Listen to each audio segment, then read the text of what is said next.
This is Right About Now with Ryan Alford, a Radcast Network production. We are the #1 business show on the planet with over 1 million downloads a month. Taking the BS out of business for over 6 years and over 400 episodes. You ready to start snapping necks and cashing checks? Well, it starts right about now. What's up, guys? Welcome to Right About Now. It's our weekly business news of the week here on August 30th, 2024. We have the lovely Brianna Hall here in studio. What's up, Brianna? Hey. Of course. Oh, Christopher Hansen down in Miami. What's up, Chris? What's up, y'all? How you doing? Hey, it's Friday. That's what we say. Me and the boys, it's always the first one.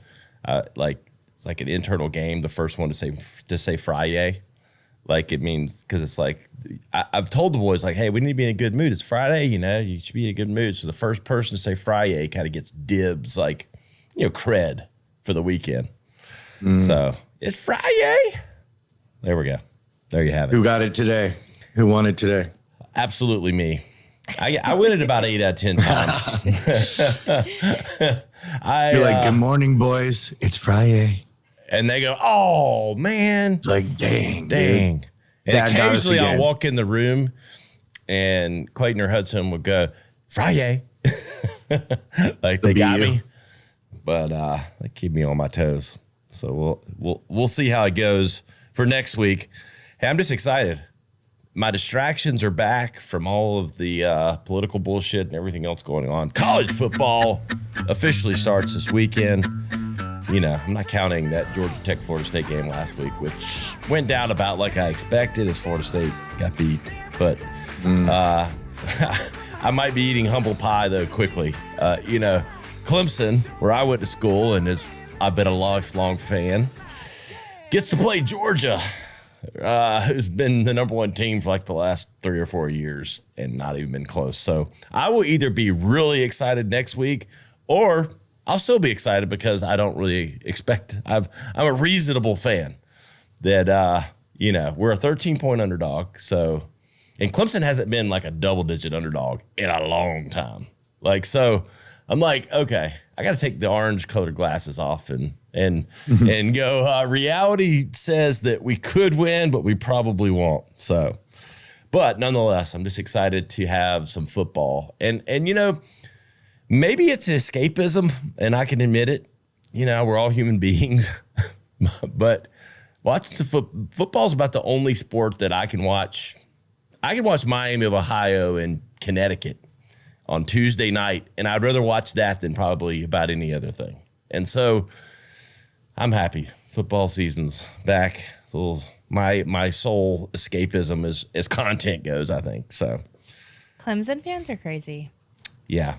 I don't know if I know those people, and I don't know if I know them, but I'm not one of them. I don't know if I'm one of them, but who knows? I got told, so my son is having a birthday party this weekend, and I got told by people that I was inviting, they're like, oh, well, you should probably plan around the Clemson game.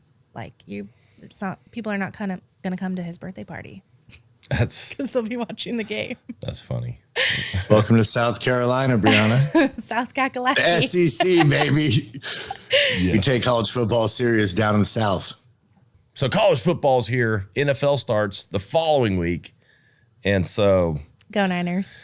You will hear us talk about it a little bit. Hey, it's big business. We talk about business on the show. It's $1 billion business. The players get paid now. It's college football is the wild, wild west.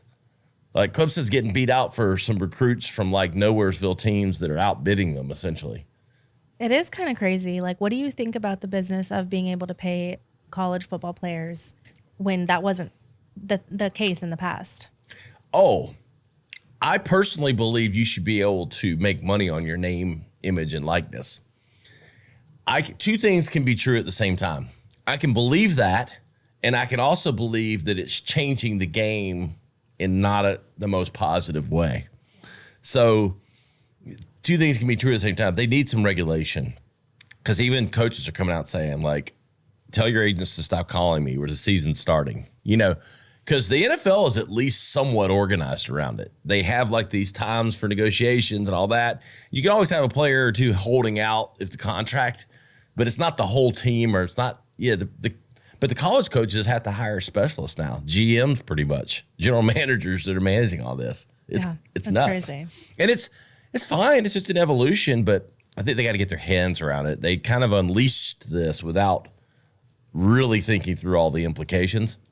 And, I have a lot of connections at Clemson. I had a lot of the football players on my boat weekend before last. Like half the starting line, offensive line, two of the like All-American defensive ends, like big players.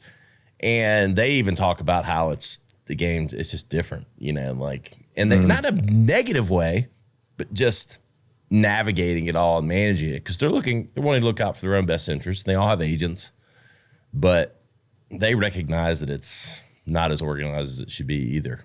So it's fascinating. Yep. Change is the only constant we have.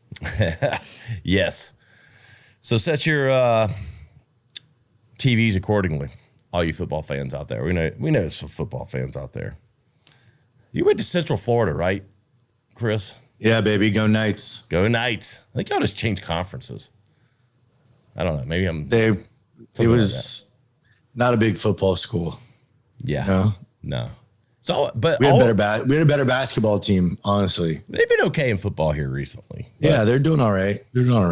We just need to be in a better conference. Yeah. I think that you just changed conferences, but I can't keep up. There's so many changes, like freaking Stanford. So, Clemson's in the ACC.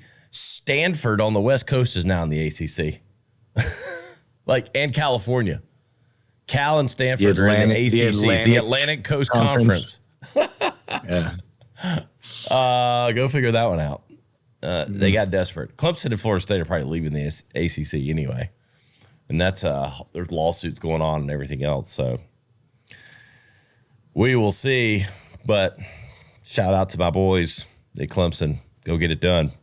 I think we're going to have a good year, but it may not just start exactly right. So just because if you're not number one, doesn't mean you're not going to have not going to have a good year. It just means only one team can be number one. So we'll see how that goes.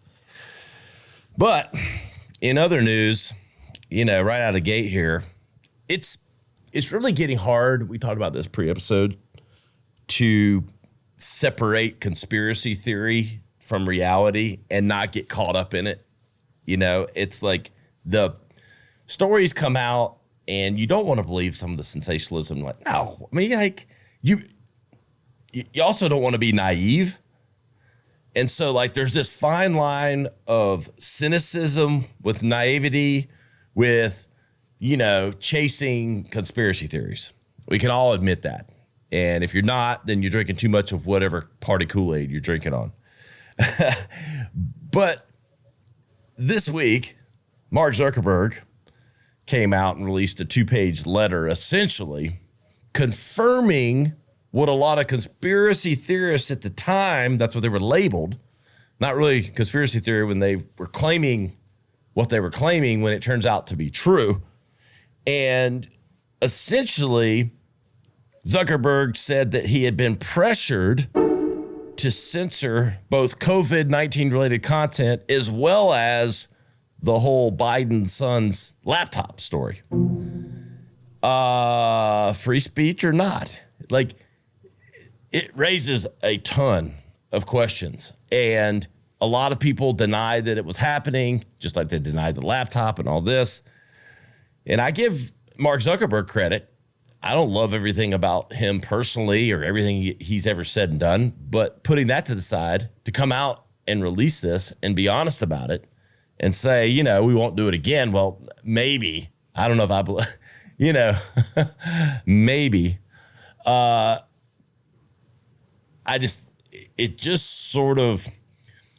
It's real easy in the news cycle. And this is what I hate about it,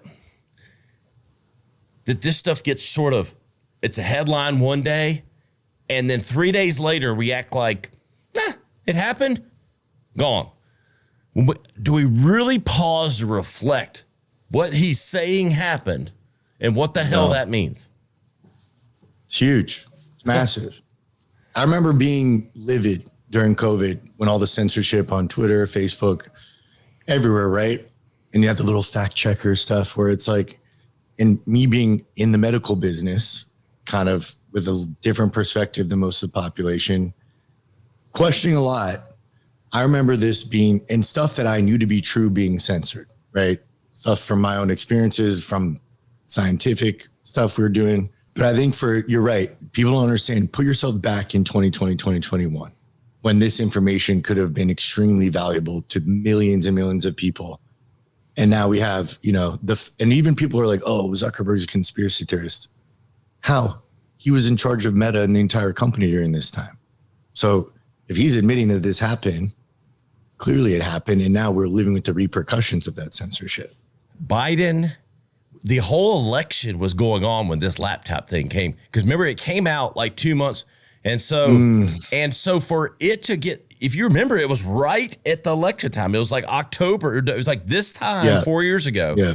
And if you censored that, and which all of it pretty much came to be true, it was exactly what was on the laptop. It was on the laptop. It very might have swayed the election.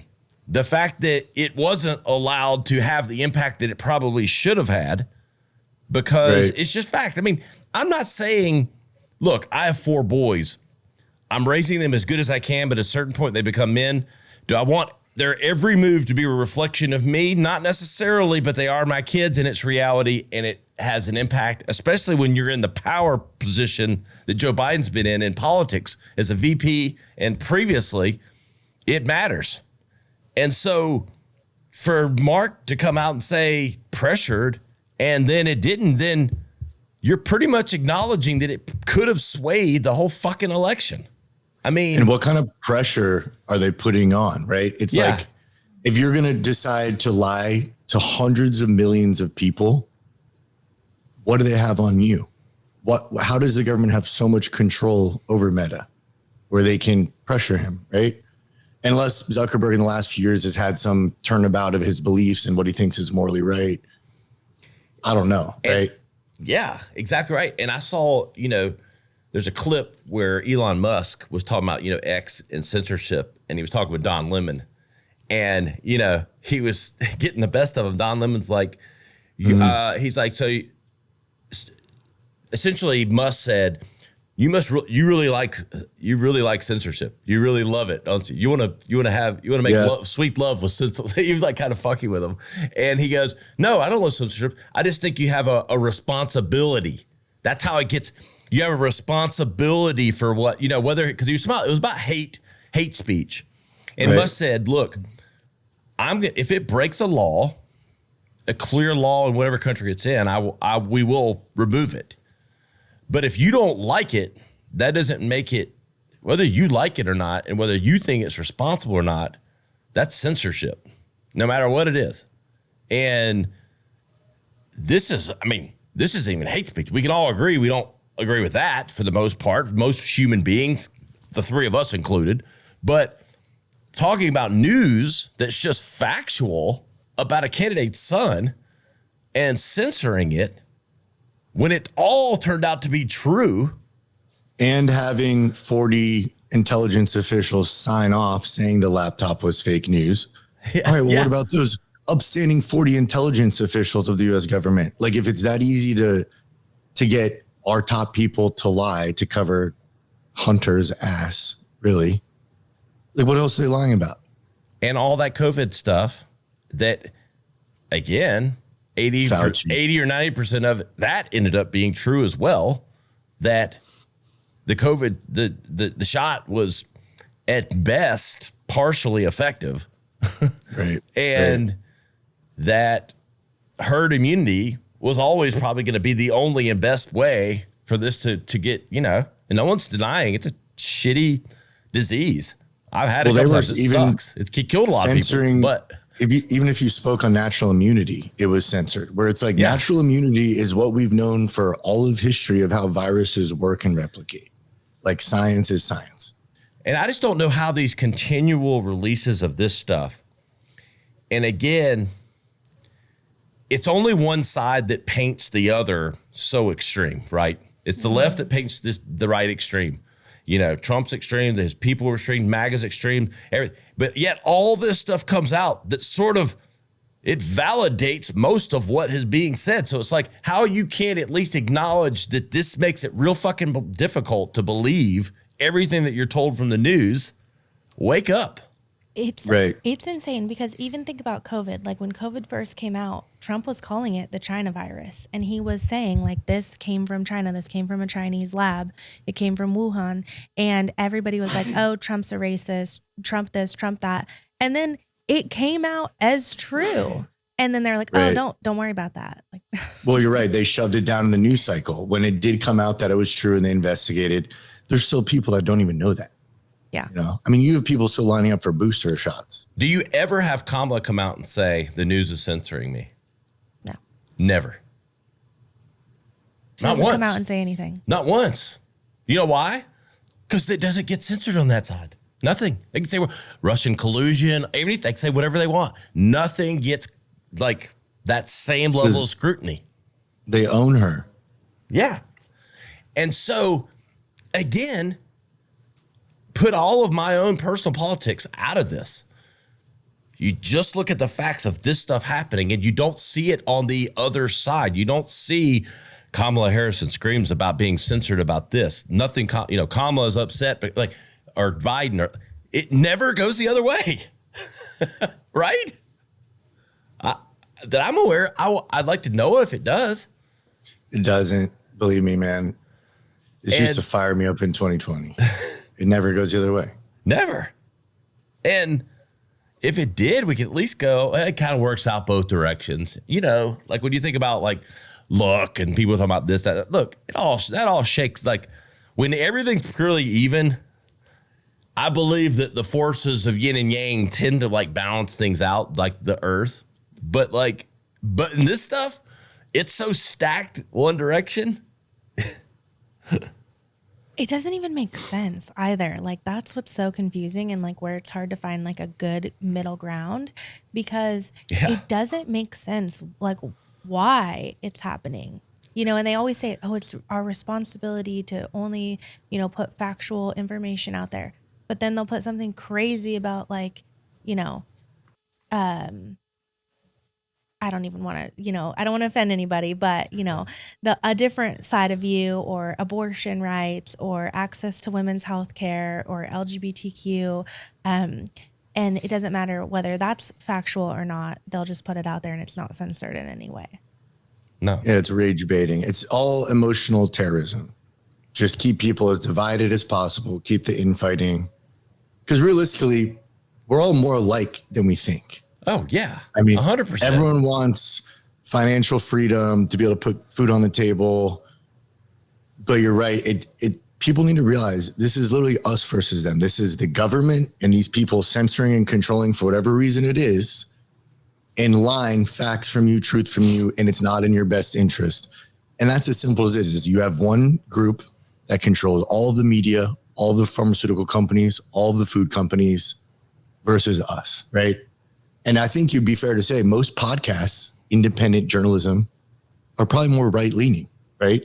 And then you've got the media now where it's kind of us little guys versus the media.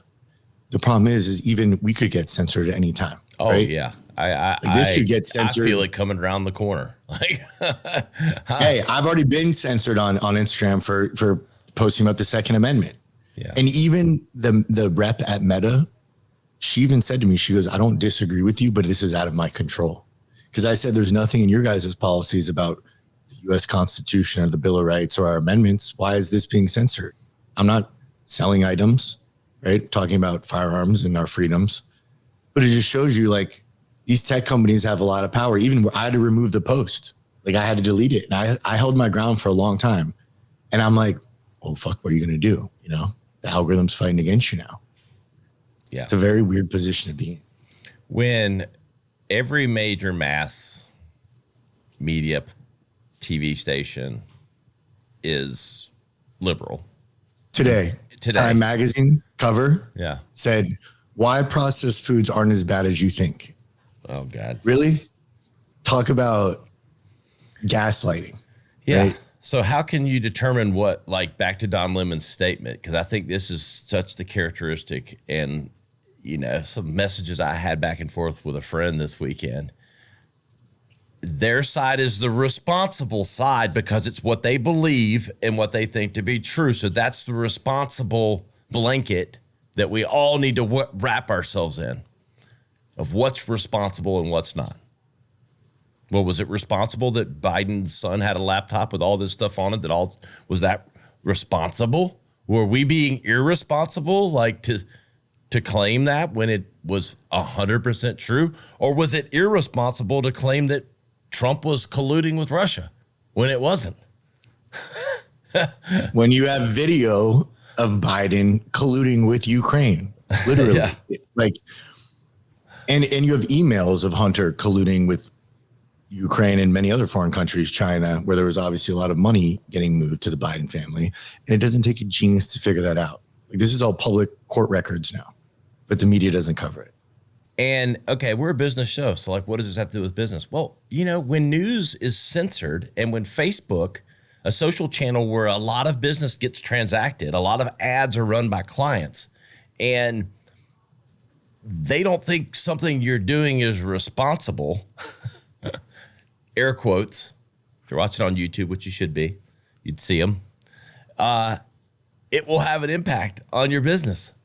And them picking and choosing and censoring at will. And so just know that and be aware of it and proceed accordingly. Social media is rented land. It means you don't own it. So you need to have them on your newsletter that you control and your own website. And that's your business advice of the day, because this is all rented land that can be pulled out from under you at any time. So just be aware. Not much less that it can be censored or changed or altered at the whim of the government or anyone else. So just be aware. All right. Record number of home deals collapsed in July amid high prices and election uncertainty. There were 60,000 Americans canceled home deals in July due to high prices and election uncertainties. There was a slight increase of 0.6 month to month, but down 2% year over year for existing home sales. Pending sales fell to the lowest level since April of 2020. Average 30-year mortgage rates decreased to 6.5%, but buyers are hesitant, waiting for further drops. Median sale prices rose 4% year over year to $439,000, the median average sales price. Some buyers are delaying purchases due to uncertainty about the upcoming U.S. presidential election. Home supply increased by 14% in July, offering more options and negotiating power for buyers. I put this up over the weekend. I think I've talked about it on this show before, but I'll mention it again since it's related to this article. I literally put it up. I sold a house in Greenville, South Carolina. Love it. Yeah, that Greenville, come see us. We love you. We promote. Wonderful place to live. Sold it for $495,000 in January of 2014. $495,000, $500,000. That house sold last week for 1.3 with no upgrades, no additions, nothing new. Wow. 264% increase in 10 years. Woo. Hello. And I wrote progress or problem? Question mark. I look, hey, I mean, I wish I just kept it. I just sold it for 1.3 today. I had a nice little gain. But I'm putting that to the side, and even look, let's just say this. I talk about these things. Ryan Alford's economics are fine, but I know that this isn't good for us as a community as a whole, you know? Right. And that's why I raised the point. Like, I've got rental properties. I got stuff like, you know, I'm not immune, but it doesn't change the fact that I scratch my head and just go, is that a good thing? That house, I mean, it's exactly the same. The landscaping, no additions, nothing. It's just the exact same house from 10 years ago. And look, real estate's a great investment. I'm happy that investors can make some money, but 300% in 10 years in Greenville, South Carolina. Sorry, something smells wrong. It's not a good thing, especially in business. And especially like all of us know, like having employees and wanting your employees to be able to be happy and fruitful and be able to buy a home and stay for longevity because they're comfortable and they have a home to live in. That's a big problem. Like we need to be able to have, people that work for us who make, decent money, be able to buy a home. Because right now, to buy a home anywhere in the United States, if you have like to save up a down payment and it's not handed to you and you don't have equity in a current home, you have to be pushing $200,000 a year as a combined household to afford to buy a home anywhere. Yeah, it's crazy. I talked to a buddy. I got a lot of friends in the mortgage business. It's all cash refinancing. No one's buying. People are pulling cash out. And I know even down here in Miami, I was doing some research this weekend. There's so many new developments going up that are in foreclosure. I'm talking huge, high rises, apartments, condos, even the single family homes. You've got people.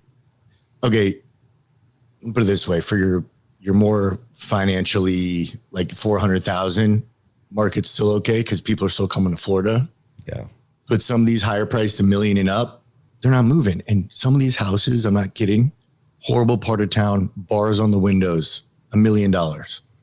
Like it's completely out of control. And that's where they're saying there's a collapse is coming. There's too much money in the market. You have too much new housing going up, and who's going to fill the demand? I think it's more going to be the condo and apartment markets than the single family that's going to get hit the most. Kamala came out and said today she's going to put up 3 million. I think she's going to do like 3 million new housing units if she gets elected. Build 3 million new houses. Yeah. Cool, Kamala. Sounds like something that a district attorney would be really good at. Constructing houses. Like, why? I don't think we have a shortage of housing. Yeah. No, Harris campaign releases ad with plans to build 3 million homes. We have a shortage of affordable housing. Affordable housing. Like what you just said. How many of our friends can even afford to go buy a house now? Yeah. I don't know. Half of them. Like even in my circle, probably.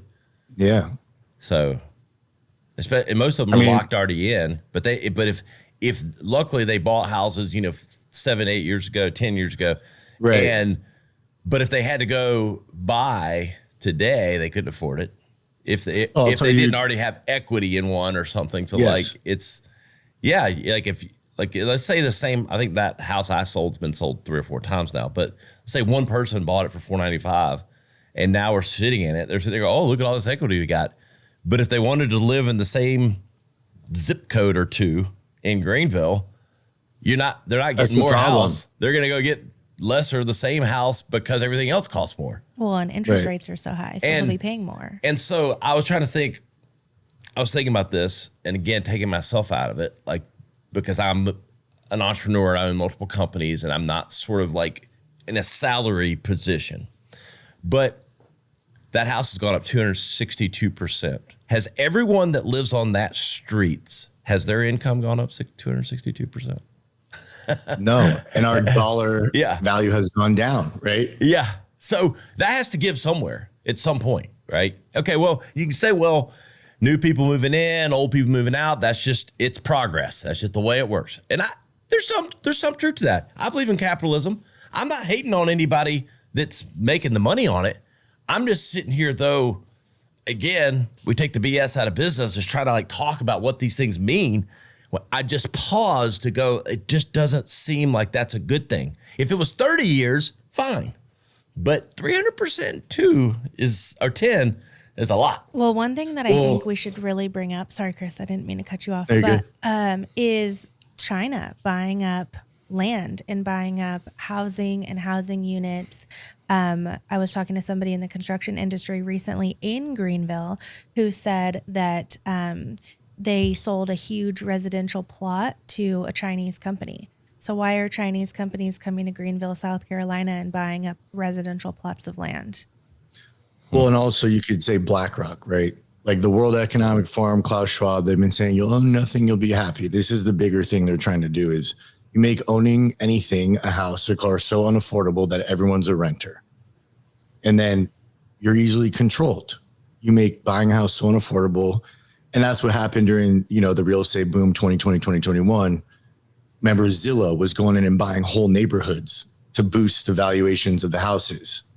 So you had private equity going in and buying whole neighborhoods, inflating the costs. And then now you have these neighborhoods with no tenants and maybe 3 people that actually live there who are, I guess, benefiting off the appreciation. But I think you have all this empty inventory. And to the Chinese point, I don't know. It's concerning when you hear about the Chinese buying huge plots of land near our military bases. Like, that's insane to me. I know that was happening in Texas. Why? Why are we selling the Chinese government land right next to our military bases? That seems utterly ridiculously stupid. Yeah, I agree. I don't know. And they need, you know what it is? They need food. Yeah. China's running out of food. They need our farmland to grow food for their own country too. Yeah. Well, what about our people, our food? America first, baby. They just want to feed us that processed. Yeah. Want to get time's pushing it today. So that mac and cheese. I saw this. It's a good debate. Sawyer, you have to weigh in on this. I think you're the only, are you a Gen Zer, Sawyer? Right on the cutoff. Gen Z and, all right. Gen Z workers are twice as likely to call in sick than boomers. Interesting. I know. Gen Z workers average 14.3 sick days per year. Baby boomers, 8.9. Gen Z is perceived to feel more entitled to sick leave compared to older generations who may be less likely to take off. It's, I don't know. Maybe some of that's because of COVID too. People got all weird about being sick. I think it has a lot to do with COVID because I'll tell you this, being in the workforce prior to COVID, I would go to work sick all the time, like because I didn't have enough sick time or because I just didn't, I had deadlines or whatever. Like I would show up and I'd be like, yeah, I'm sick. I don't feel good. And people wouldn't bat an eye. They'd be like, okay, whatever. You're still at your desk. They're not worried about it. After COVID, it's like, God forbid you even come within 20 feet of somebody with a sniffle. Yeah. It's like, yo, are you sniffling? Get away from me. Yeah. I think I'm more of like that's where like we have just paid time off. Like it doesn't matter how you take it. And then I'm more of the type of, if you give people flexibility, they won't feel like they need to take fake sick days. Like, hey, if you don't feel bad, because we work hybrid anyway, and we're flexible. If you don't have to be somewhere, then I choose to believe that people will work even if they feel a little under the weather, if they've got flexibility when and how they do it. So I think that might be, and then, but I don't know, like, this is speaking to, I think, more people that have to be in offices or at places, physically, no matter what. This is the averages and like some of the stuff. I think there's like a totally different, thing between the type of work that we do and being able to work anywhere from your computer and have that flexibility and like, having to be in a business working, whether, you're the lunch lady at a school or you're a teacher or whatever it is, there's going to be where you have to take more time off work than somebody who has the flexibility of working remote. I totally. And I do think there's this in my generation and ones before it. I think there was sort of, it may have been imbalanced. I'm not saying it was the exact way it should have been. This isn't me like the way that we came up is better. The way it is now is not. Yeah. It's more, but here's the thing. There was a pride of hard work at the company and devotion to the company. And that was part of your identity and I think, hey, to say 10 years ago, 15 years ago, 17 years ago, to say I work at Google and, pulled an all weekender was the source of pride. Working at a cool company, you had a lot of pride in that company and you worked your ass off and it was cool. And I take pride in my identity in that work. Yeah. It's not that way today. I don't think. I feel the same. Like and it's not just the work-life balance. I get that we've evolved as human beings and we put more. Yeah. I do too. I have more work. I believe in it. But even putting the work-life balance over here, the pride and sort of the identity being in your work is definitely less than when I came up. Yeah. I think it's a culture shift. Because I think even when I was in college, the hustle culture, right? Gary Vee, that whole movement. And I think some of it's company culture. The company I went to work for had a great culture where I was like, I was bought in, right? This was my first medical sales job. I was getting up at 4 a.m, driving 3 hours, grinding. And I remember being sick many times, popping Mucinex in the car, walking in doctors, whatever, which looking back, it's like, post-COVID, you would never do that. You never walk sick into a doctor's office, right? But at the time, I was like, I need to prove myself. The company didn't give a shit. Like, they don't give a shit if you're taking sick days. It's sales, and I was a commission guy. Yeah. But you're right. The younger generation seems a lot more about the balance and self-care and give myself grace. But I think a lot for me, looking from my own experience, it was the companies I was working for. And I think you hear this a lot where people don't feel companies care as much for them now as maybe 30 years ago, right? When you could work 40 years at Ford and get stock options and retire. And the loyalty isn't there with the individual companies anymore. People aren't staying as long. Their identity, I think, is not as revolved around the company or their job as them as an individual. I think it's a whole shift happening. Yeah. And I don't know if it's chicken or the egg. I've been on all sides of that because I worked before I started my own companies, I worked for 15 years for other people. Yeah. I'm not a lifelong entrepreneur. I worked 15 years for 4 different companies. So I've been on both sides of the fence, and I don't know if the employers shifted first or the employees did. I don't know the answer to that, to your point, Chris, of saying, well, the employers don't care as much. Or if the employees, you're right. If the employees started becoming less loyal and the employers were like, well, fuck it. Then if that's the way it's going to be, then we're going to shift I don't know which one of those came first or if it was just a natural thing. I do think work-life balance is important. And let's be real. You have all these influencers, right? How many videos you've seen? Oh, I work at Facebook. This is a day in the life of my life. And it's like vacation, right? You have Google where you can go take a nap in the nap pod for an hour and you're getting catered every meal, where it's like, that's also not realistic. And I think that's what people were seeing. Well, no, like Eric Schmidt or one of the other founders came out and said, he doesn't work there anymore. And he's like, we stopped caring about winning and started caring about employee health and culture. And we've suffered because of it. Right. Like the culture used to be about winning and being first and being best. And then it became about, nap being pods cool. and free lunch. And he wasn't suggesting that there shouldn't be a balance of those two things, but that the pendulum had swung a little too far. Yeah. Definitely. Yeah. I think that the pendulum has swung too far, and to the point of there are sometimes situations where people, they really want to be incentivized to do more, and, realizing that the incentive to do more should come when you do more. Yeah. Well, and I think incentives have dropped too, in general, right? Yeah. And that's been my experience with some companies. Say they cut the commissions, where you're, all right, well, I'm going to make less money. That makes it a lot harder to be excited in where I'm going to go to war for these people when they're cutting your pay, I think the instincts are also different because my instincts for growth and sniffing out things, I didn't need validation. I didn't need to know exactly what I was going to get for what I did. I just had a nose to know that if I did positive things, I think this is going to work out, and it did. And now that might have been blind on some level, and you can go, well, that's not smart. But I don't think that sort of, and I'm not blanketing everyone into the same cloth, but I just don't think there's that instinctual drive like that anymore as much.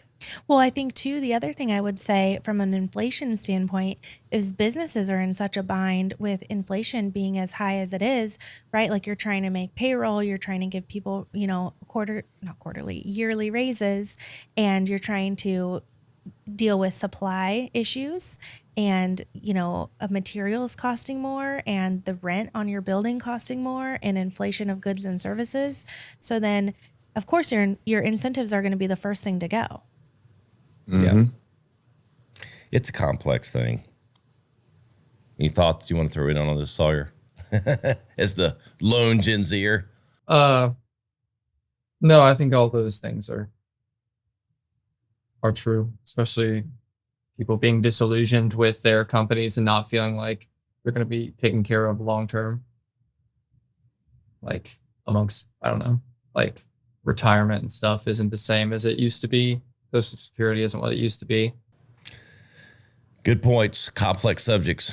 Don't think we're falling on one side or the other than, hey, there's evolution and change, and you got to kind of be aware of the new mindsets and things with how you manage people. I think that's all for today. Any final words, Brianna, Chris? Go Tigers. Hey, I like it already. Hey, you're figuring Go things out Knights. quick. I don't even know when they're playing, but I'll still show them love. Yeah. Speaking of showing them love, go check out our sponsor, brandedbills.com. Hit that custom builder button up in the top right. Get that custom gear. Telling you, hoodies, sweatshirts, tees, all the best merchandise with your logo on it. That design team is kick ass. They'll make your logo and your brand look amazing. Go to brandedbills.com, the official merch sponsor of Right About Now. Go to RyanIsRight.com, find the highlight clips, everything from today. Leave us a review. Hey, tell a friend. Tell a friend. If you enjoy the show, tell somebody about it. That's how this works. We appreciate you. We love you. We'll see you next time. Right About Now. This has been Right About Now with Ryan Alford, a Radcast Network production. Visit RyanIsRight.com for full audio and video versions of the show or to inquire about sponsorship opportunities. Thanks for listening.